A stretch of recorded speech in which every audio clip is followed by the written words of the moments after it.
It felt like the world was falling apart and I was falling down right with it. The most important thing you can do with your child is have a secure attachment. You are doing something that's radical in the life of your child because you are teaching them that it is safe to love. The power that you have is more than you give yourself credit for. The secure attachment that you build with your children is something the other parent cannot touch. They cannot take away the memory of you showing up for them. This is generational work. You're a cycle breaker. We are breaking cycles together. Hello, good afternoon, everyone. Good morning, depending on where you are in the world joining. Um, I welcome you all here. It is so good to be back with our community and to be able to help so many of you with unresolved questions, doubts, and overall how to navigate the very challenging world of high conflict co parenting and the family court system. I want to start out by acknowledging all the work that you are doing, right? You are here, you are trying, you are educating yourself, and these things are really important. You continuing to show up for yourself matters more than you know, and it is going to make a world of difference in your life and in the life of your child. The fact that you show up and listen today and join along tells me everything about the kind of parent and person that you are. Today's training is, something that's deeply personal to me and deeply important for every parent that is navigating a high conflict situation. We're going to talk about secure attachment and what that is. You all hear me talk about it in multiple videos that I've put out, right? The most important thing you can do with your child is have a secure attachment. But at the end of the day, what does that mean? And why is this so important? And I also want to talk about exactly, the things that you can do and implement to build this bond and connection with your child, even though you're in the midst of something that's really chaotic. This is a place that I love for you all to come to kind of get a better sense of how you're doing, but also to see that so many others have been in the same or similar situation as you. I was in the family court system for years, and I tell each and every one of you how I felt like I was falling apart at one point, holding it all together for myself, for my 4 kids. And that was really challenging. It felt like the world was falling apart and I was falling down right with it. I didn't know what secure attachment was back then. I just knew that my kids needed me to be okay. And I knew that I needed to show up as the strongest version of myself to give them the confidence that they could go and visit their other parent, that they could have a relationship with their other parent, and that I wasn't going to put them in the middle. What we are not going to be doing today is I'm not going to be talking about the other parent. I'm not talking about the high conflict ex at all. I'm not going to diagnose or predict your ex's behavior. I want to focus entirely on you today and your children. Because the truth is this, right? We cannot change a high conflict person. We get better at predicting their behaviors. In fact, by mastering our communication, we know when they're going to spiral, right? By documenting their pattern of behavior, we can therefore predict the next behavior that we're likely to experience from them. They become very predictable, but that doesn't mean that we're able to control them or to change them. If we are able to channel the energy that we have been giving to our high conflict ex back to ourself and to our children, it helps us to adopt indifference in this dynamic and the relationship with your co-parent. But also, you are able to navigate through some really challenging times without you even really being aware that that's what you're going through, right? Because you've turned that energy and focus onto yourself and your kids.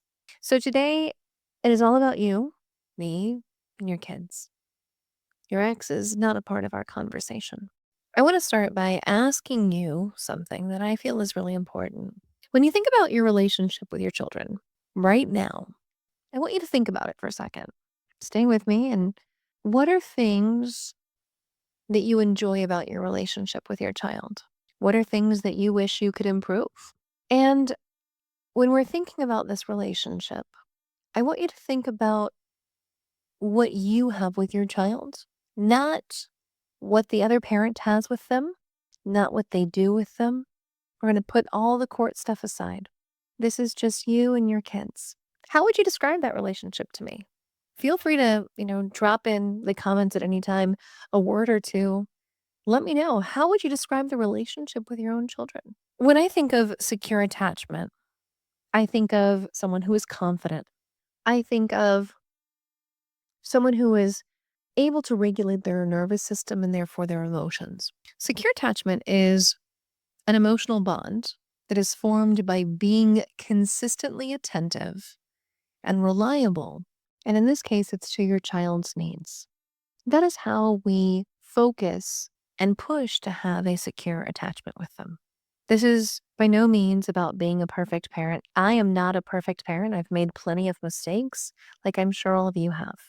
It is not about having the perfect house or doing all of the right activities or making the mistake perhaps of being the PTA president, right? I was the PTA president at my child's high school for 2 years. I was a vice president at an elementary school at the same time, and I was on the communication board. And I translated everything because I felt this need of proving to everyone else how good of a mom I was. That's about people pleasing and codependency, but that's a different conversation. It is really the secure attachment is about being the person your child knows that they can count on the most. I want you to repeat this with me. This is not about perfection. It is about consistency and presence. And I think these are words that we all really need to hear, especially if you feel like you have been outperformed materially by the other parent, the Disneyland dads out there, and you are constantly comparing yourself because they're able to provide so much more materially than you can. That seems like a tongue twister. This bonding that we are creating, the style of it. Well, a secure attachment style is one that is free from stress of being close or depending on others, right? We're not forcing our child to feel close to us. We're not going to force our child to even depend on us. We want to create in them a sense of autonomy. Think about what this means for your child. So many children of high conflict situations grow up fearing closeness because closeness in their world has meant conflict. Maybe that closeness was forced. Perhaps it means unpredictability, pain, a place of trauma. My children who had gotten close to men in their lives, whether it was their fathers or step parent, stepfather for my daughters, or someone after that, a male role model in their life. It was difficult for them looking at any relationship with any male figure after a father and stepfather, right? And if you don't know, I've been married twice, right? I have two sets of kids with each ex husband. And so my children have had difficult times with trusting other men because they were let down by their own fathers. And in the case of my daughter's a stepfather. You are doing something that's radical in the life of your child because you are teaching them that it is safe to love, it is safe to need, it is safe to trust you, it is safe to count on you, right? They know that you're going to keep showing up for them. While I cannot change the difficulties that my children have experienced as a result of relationships with other men in their lives. I tried very hard to channel my energy and focus on my relationship with them. And by far, I'm not perfect, right? There's things that I think we all wish as parents that parts of our relationship with our children was better or different or what we would do distinctly. My children, when they were seeing their other parent, the high conflict person, and during this like really high conflict period of time, my daughters, for one, they hated feeling questioned and torn and being pulled from one household to the other. They felt like they had to have loyalty, but loyalty to whom? To one parent, to both parents? It's confusing for children. My sons were no different. I remember my oldest son would often complain of tummy aches on a day of transition to see his father. And there was times I would take him to school in carpool in the morning to drop him off, and that afternoon, he was gonna be picked up by the other parent, and he refused to get out of my car.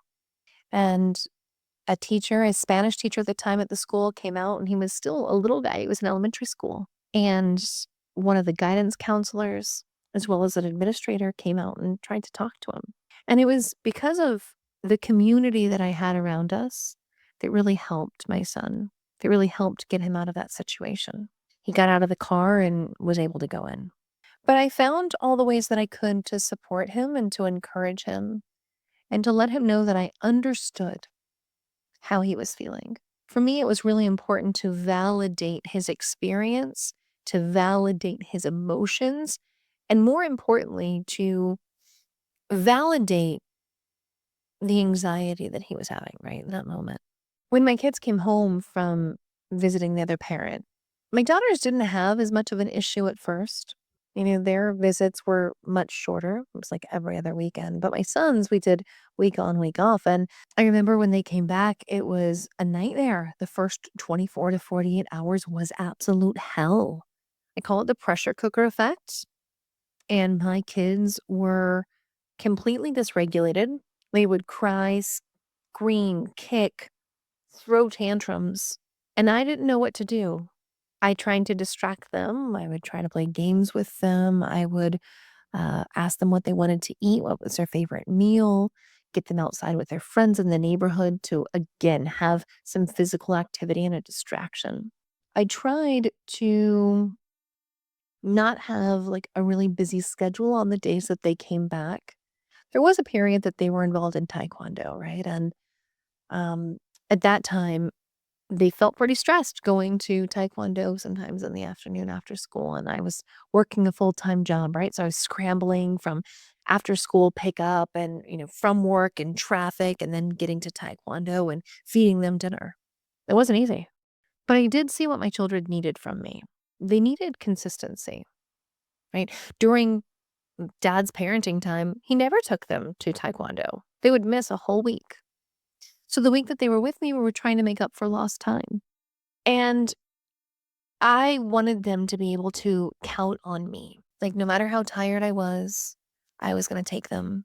No matter how broke I was at the time, I was going to make sure that they had food, and that we had gas in the car to get them to where they needed to go. What secure attachment looks like in practice, right, is in secure attached relationships. And this is well beyond the relationship that you have with your children, but in general terms, right? We make concessions. And when we make the concessions, we ask for something in return, right? There's reciprocity. We can apply this same knowledge to the relationship with our own children. There is a healthy give and take. It's not a coercive take because a coercive controller rarely gives. Or if they do, it's self-serving. Both people in a securely attached relationship, they feel safe. So let's contrast this with, what your children may be experiencing elsewhere, outside of your home. Maybe one-sided dynamics, unpredictability. We all know, I read about it every day from you and the community as well, on the walking on eggshells, the anxiety, the fear, feeling like their voice doesn't matter to the other parent. You know what I'm talking about? What an insecure attachment. What is that behavior? Like, what overall does that look like? And what does an insecure attachment do to your child? So, insecure attachment behavior, there leaves really no room for more than one person to feel good, to be right, or to get their needs met. Does this sound familiar to you? Maybe it sounds like the relationship that you left that your child is still now a part of. That is high conflict behavior. That is what we know we're dealing with on the other side.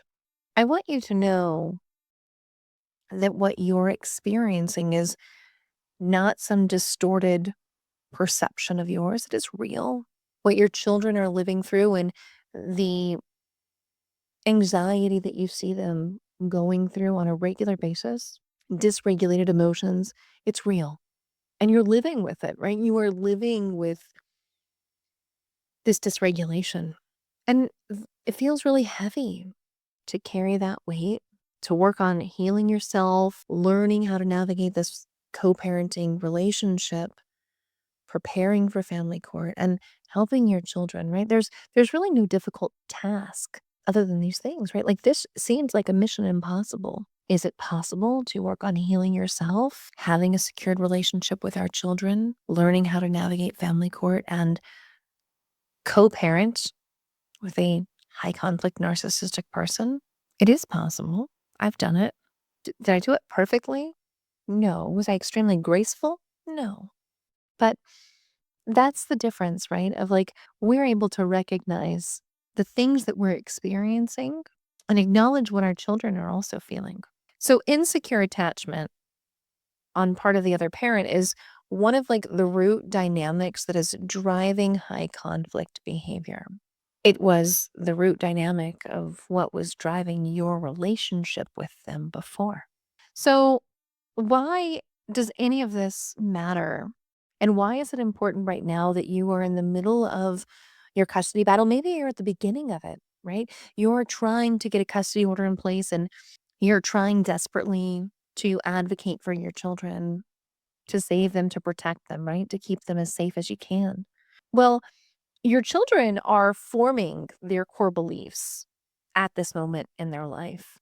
Their core beliefs surrounding relationships, regarding their own morals and their own capabilities, as well as yours, right? So the patterns that they see, the safety that they feel or don't feel, the ways that they learn how to regulate, all of this is happening to them in real time. This is active learning, hands on learning for your children.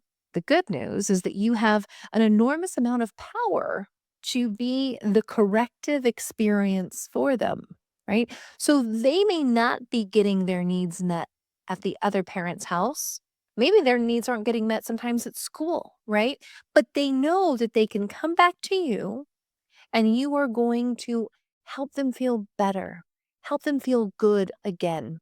When there is a problem that occurs, they come to you, right? They are reaching out to you. Hey, mom, can you help me navigate this? Hey, mom, I'm having a difficult time with, X, Y, or Z, right? So this is key.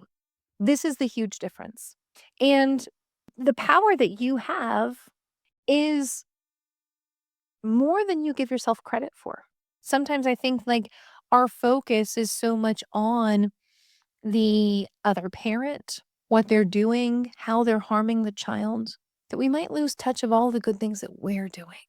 So now that we know what secure attachment is, let's talk about how you actually build it, right? And like specifically, I will talk about things that I know that I've done to build a secure attachment with my own children while I was in the middle of, one of the hardest seasons of my life that I'm really grateful that I've made it out to the other side, just like I know you're going to.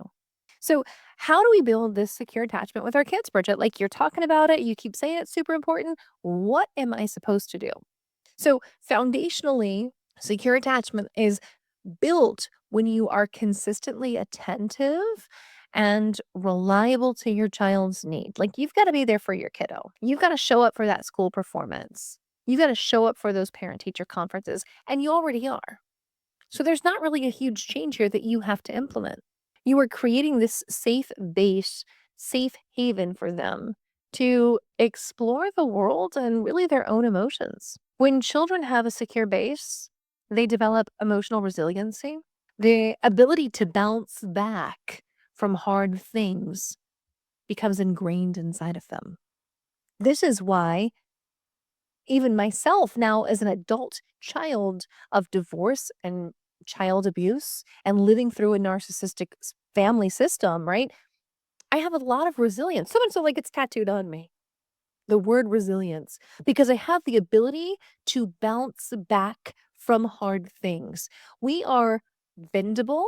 We're not breakable. We're pliable. We're not breakable, just like your children. High self-esteem, right? They believe that they are worthy of love and care because you're teaching them that they are worthy of love, care, kindness, compassion. Children develop better social skills. They know how to connect with others in healthy ways. A lot of this is modeled by you. Your behavior is teaching them. And my own children, there's times when they had been unkind to me, unkind to a sibling. And I have taken that as an opportunity to teach them of like, hey, we're not going to do this. I've even used myself as an example, right? We've all been triggered. We've all been activated at some point or another by our children. It doesn't make us a bad parent. It means we're human, right? There's been a time where I have raised my voice at my children after working through reparenting myself. And I've called myself out on it. Like, mom should not have done that. That was not okay. What I could have done instead was said, hey, I need a few minutes. I'm going to come back to this conversation later. Right. So by modeling this behavior to our children, they're learning it and they're learning healthy ways. Are we going to have disagreements with humans in our lives? Of course we will. Are we going to have difficult relationships? Yes. And it's not going to just be the relationship that your children have with the other parent. They're going to encounter high conflict narcissistic people their whole life. But again, they're learning from you. The early days, I remember I felt like I was running on empty, but I kept showing up anyway. The taekwondo classes, for example, I showed up. I would sit there, I would watch the kids. Sometimes I had to finish work because maybe I had to leave a little bit earlier, so I'd take my laptop with me and I'd work. I also was in school at the time. Yes, I was the parent that worked a full-time job, raised 4 children, and I went to school. And I would have to get my schoolwork done, be reading, writing at paper, doing homework assignments, right? All of those things. But I still made sure that my children's needs were met. And I think through my own resiliency, they have become resilient. There's, some things that I've implemented and I feel works really well with establishing a secure attachment with our children. And I want to share them with you. The first thing is, physical affection. Touch is one of the most powerful ways to signal safety to a child's nervous system. Giving them hugs when they arrive home, sitting close to them while maybe watching TV, hand on the shoulder when they're upset or on the leg, offering to hold their hand, high fives, fist bumps, snuggles at bedtime, tickles. You don't need to have grand gestures, but it's the small, consistent, warm physical contact that tells your child, hey, you're safe with me. I've got you. For children who have experienced trauma or sensory sensitivities, right? Maybe they have autism. I encourage you to follow their lead on the physical affection, the physical touch, right? The goal is always to make them feel safe, never to force contact, right? So there's times I want to hug my kids. I'm like, hey, do you want to hug? No, not right now. And also now I have teenage boys, right? And I have 2 adult daughters. My adult daughters, none of my children have ever wanted a whole lot of physical affection as they've continued to grow older. Why? Because physical affection to them, or physical touch to them rather, before was not the most pleasant, right? They were harmed physically before by someone else. And there can be trauma behind that, right? And it also can be like a sensory overload. If you have neurodivergent children, I have neurodivergent children with ADHD. Sometimes we don't want to be touched. The second thing I think we can do with our kids, and I've done it with them, is active play. Right? Like, play is the language of all children of the world. You can grab Legos and play with any kid anywhere in the world, and they'll enjoy that. When you get on the floor with them and you play, you engage, maybe, I have a favorite pastime. I would watch my sons. I would sit out on the floor with them and I would pretend like I wasn't watching them. And then I would pull out my phone and like secretly record them. It was the cutest thing, but they would be playing with their Hot Wheels, their cars, and be like vroom, vroom, and banging them together, right? And the action figures, playing with all of them, and they're having their battles. And I remember sitting with one of them and playing superheroes. They gave me a superhero and an action figure, and we were banging it together and playing, and it it was great. It was so much fun. I wish I could go back and keep doing that, but my kids are now outgrown those toys. You're saying to your kids when you do these things and playing with them and giving them your time, attention, affection, that you matter enough for my full attention, for my undivided full attention. Let them lead the play, right? Follow their imagination. I remember when bad things would happen, like I got a flat tire in the car, or maybe there was the one time I forgot to pay the water bill and I'm like, "Oh, I'll get paid in 2 days and I'll pay it." And I didn't realize it was gonna be shut off, and I had to go to the grocery store to buy gallons of water so that we could bathe and have drinking water for 24 hours. I called it all to my children an adventure. The adventures in motherhood. And we went camping for the first time, and that was, like, my declaration of independence. I decided I was leaving this terrible abusive marriage, and I took my kids, I loaded up my Nissan Altima, no idea what I was doing. I hadn't gone camping since I was a child, but I had a tent, and I brought some, like, a pan, I brought some utensils and some things and blankets and air mattresses, and we went up, like, towards the mountain areas of North Carolina, and it was around, like, Labor Day weekend. I remember it was cold. It was cold, and the air mattresses lost air. We ended up sleeping on the ground afterwards. We were very cold that evening. We all were huddled together. The kids complained the next morning for a bit, but we made hot chocolate, and I made a campfire all on my own. My kids helped me pitch that tent, made bacon on the campfire. Like, who does that? I did that, and I watched my boys as they played with their army men on a picnic table at the campsite, right? Like, I put myself in a place of this is an adventure, and the life that we're going to have is going to continue to be a beautiful, exciting adventure. There's going to be ups and downs because that's what happens on every adventure, right? But I remember distinctly telling my kids that this was going to be an adventure. Get silly with your kids, laugh with them, right? My youngest, he has ADHD and ODD, oppositional defiance disorder. And I have a way of waking him up every single morning, and I give him like 3 wake ups, right? By the 3rd wake up, I'm like in there and he's got his coffee. He likes to drink coffee. Age 13. Like, I'll tickle him, right? I tickle him to get him to laugh because he does not like to be rushed. And I know that about him, right? So I'm working to meet his needs as a neurodivergent child. So I'm tickling him and he'll laugh and he'll laugh and he'll laugh. And I had to start doing this when he was much younger, right? We called them like ninja rolls, and I would like ninja roll him from the bed and like grab him and carry him off and, that, right? So the play is still there. Block out, we're all busy. Block out 15 minutes of your day for undistracted playtime with your kids. Not making dinner together, but actual playtime. Can you be creative? What is your imagination going to lead you to when you let them lead in the play? Active play also regulates the nervous system. Why do you think there's play therapy for children? There's a reason behind it. For children in like high stress situations, laughter and play are genuinely healing, right? I'm going to use the example of my son. When he wakes up in the morning, he doesn't want to wake up. He doesn't want to go to school. He doesn't want to get out of bed. He feels already like some anxiety. Maybe he's not feeling the greatest. But, like, the tickling and the laughter that comes from it helps regulate his nervous system.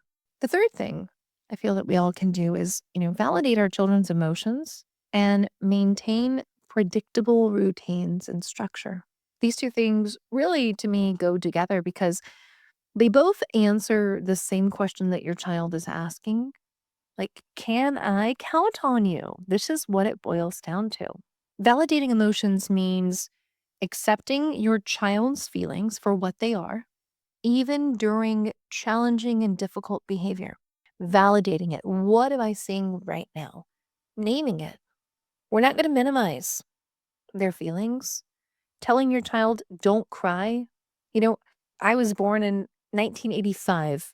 I remember a parent telling me, stop crying or I'll give you something to cry about. What a toxic parenting phrase that is. But we don't want to tell our children not to cry. That's invalidating their emotion. I'm sure they hear it from the other parent. We want to recognize it for what it is. It's not a big deal, right? Saying that to your child, oh, it's not a big deal. You're making it a big deal. Stop being so sensitive. You're being dramatic. No, like you are shutting your child down. Saying things like, I can see that you're really upset right now. I'm here. I'm right here. Or I'm going to be right in the kitchen when you're ready. If you want to talk, that's validation. Predictable routines, right? Having the same bedtime, the same morning routine, the bedtime routine and structure. That is a lot of routine for children. The same after school ritual when it's possible. When they know what to expect from you, it helps them relax, right? Like, you know what, for the most part, to expect in your day to day. Like, do you know what your work day looks like? Well, what is the thing that you start doing if you get to the office first thing in the morning? Do you go through emails first? Is that your routine? Do you check voicemails? How long do you give yourself to go through those items? That predictability of your routine gives you a sense of safety. Children are no different. The routine creates the sense of safety and, the order that they need, which counterbalances the chaos and the lack of routine and structure at the other parent's house. So instead of focusing on they don't have the same bedtime at the other parent's house, the other parent doesn't feed them dinner at a certain time, the other parent doesn't help with homework at a certain time, the other parent doesn't do blah, blah, blah. You can't control those things, but you can help your child at your home maintaining routine. I think we all can be filled with a lot of guilt in this situation, right? Like, maybe you feel like you haven't been doing this perfectly.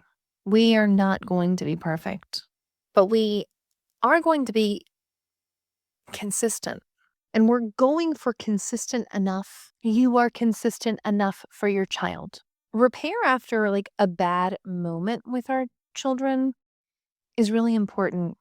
The repair that comes after a bad moment or a mistake that we've made as a parent is more important than the moment itself. I made a lot of mistakes as a parent. I mean, I became a parent at the age of 18 years old. You can imagine all of the mistakes that I've made. And I have owned them and I've apologized to my children, to my adult daughters. If you end up hearing this one day, I want you to know how profoundly sorry I am for not showing up as the best version of myself back then. Another thing that I think we all can do is being emotionally present for our children. This is one of the hardest things that we're doing, right? Especially when we're exhausted, overwhelmed, triggered, going through our own shit, our own trauma, dealing with this extraordinarily difficult human being. Being emotionally present means a few things, right? So it's like we're actively engaging with our child while reducing distractions. The distractions in 2026, phones, TV, social media, your mental to-do list that you never stop going through. Consistently meeting your child's needs for comfort and reassurance, that's emotionally being present. Helping your child feel safe, not just physically, but emotionally safe. Your child is watching to see if you can handle their big feelings. They're also watching to see how you can handle your own big feelings. When you stay regulated in the face of their emotions, you are literally teaching them how to self-regulate. It does no good if your child is triggered and is reactive and activated, and you're triggered now by their behavior, and you're both reacting, you're both engaging. It gets us nowhere. I know this has happened in my life, and I later reflect back on how I could have showed up differently. That's why I wanted to share this all with you. When I wasn't emotionally present for my child, right? How has that looked? Okay, give me just, give me 10 more minutes, honey. Give me 1 second. Let me finish this up here. I've got to respond to this email.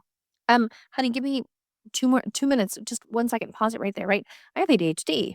And so a distraction to me is going to throw me off. But is what I'm doing here more important than this little human that needs me? No. Instead, oh, honey, yes, 1 second. Putting it away. I'm putting it down. You feel immediately the difference between two human beings, right? I'm intentional. I work for myself, right? I try to cut myself off at a certain time. Mondays are probably my longest days of the week, but I cut myself off at a certain time. I put my phone on do not disturb. I stop responding to messages. I don't have any notifications on my phone other than my text messages, but I stop responding. If you've worked with me one-on-one, you know that that's the case.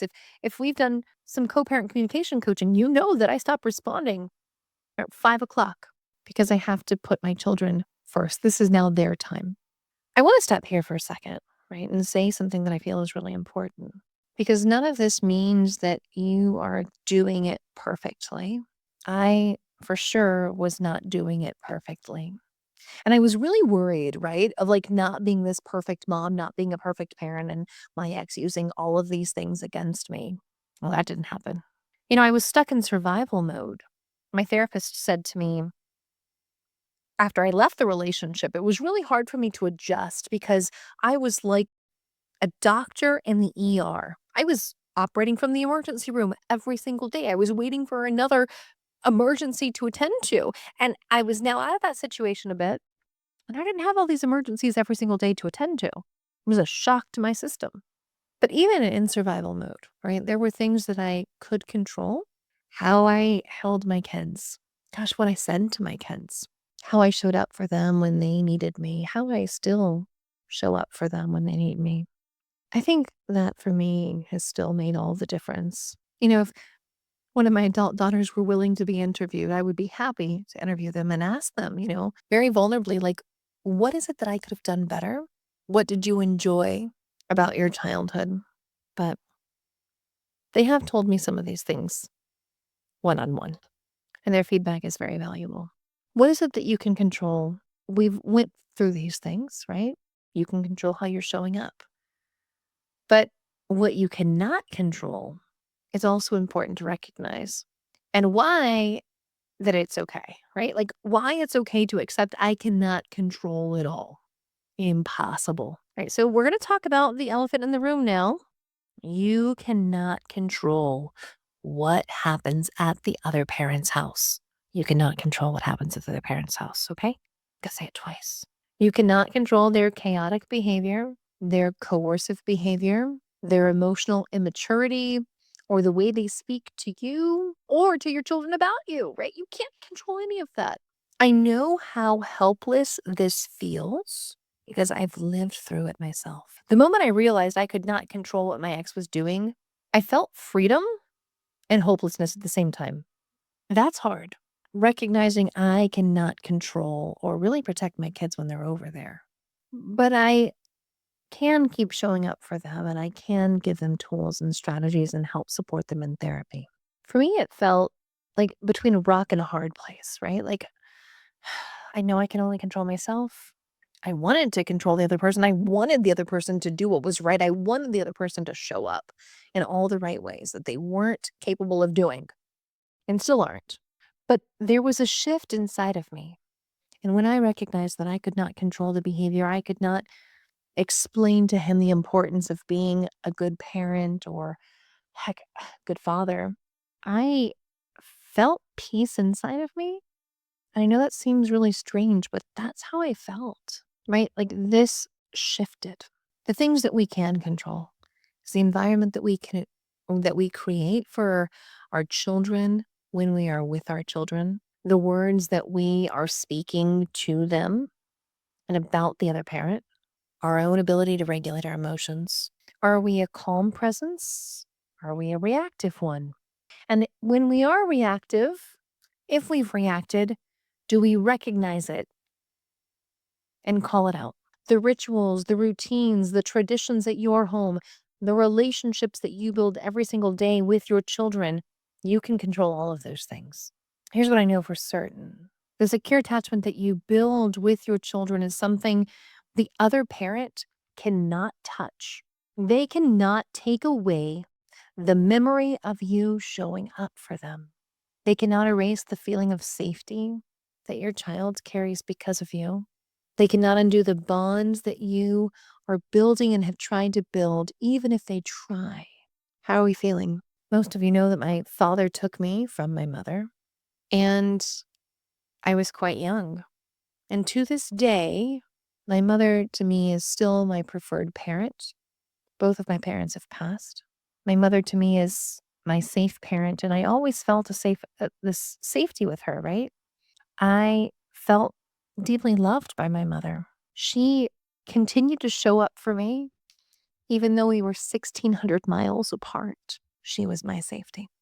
And my father moved me to the other side of the country, married his mistress, with the hope that I would lose that attachment from my mother. Didn't happen. So today, we've talked about secure attachment. I've shared a lot of things about myself and my own story and more, right? We've talked about what is a secure attachment, why it's the most important thing that you can build right now. And I've given you steps on how to do it. We learned 4 core practices today on developing a secure attachment with our children. Physical affection, right? The small, consistent, warm touches when permitted by a child. Second, active play, right? Letting them take the lead, getting on the floor, laughing together, having a ball. Let out your inner child.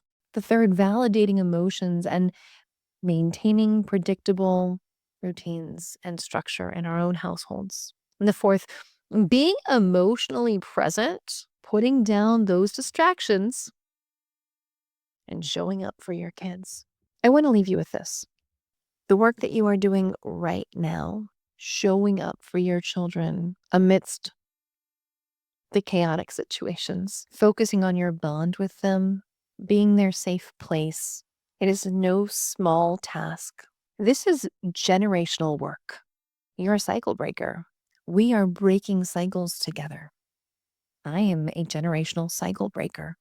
My children will continue to be generational cycle breakers. You are giving your children something to carry forward, right? The experience of being securely loved by you. And they will take that into every relationship that they have for the rest of their lives. Before you do anything else today, I want you to do one thing. I want you to pick one of the 4 practices and commit to being intentional about it this week. Just one, right? Write it down. Put it somewhere where you'll see it. Putting it on your mirror, the fridge. Is it an extra big hug at bedtime? 15 minutes of undivided playtime? Validating one emotion that your child has had this week, even if it's a hard one. Anger is a hard emotion. Anxiety. Put your phone in another room for 1 hour and just be present. That is what I'm going to do when I'm done here. One practice, 1 week. See what shifts inside of you. Thank you so much for being here. Thank you for doing this very difficult work. Your children are so lucky to have a parent just like you. I love you, and I will see you again this very next time. Until then.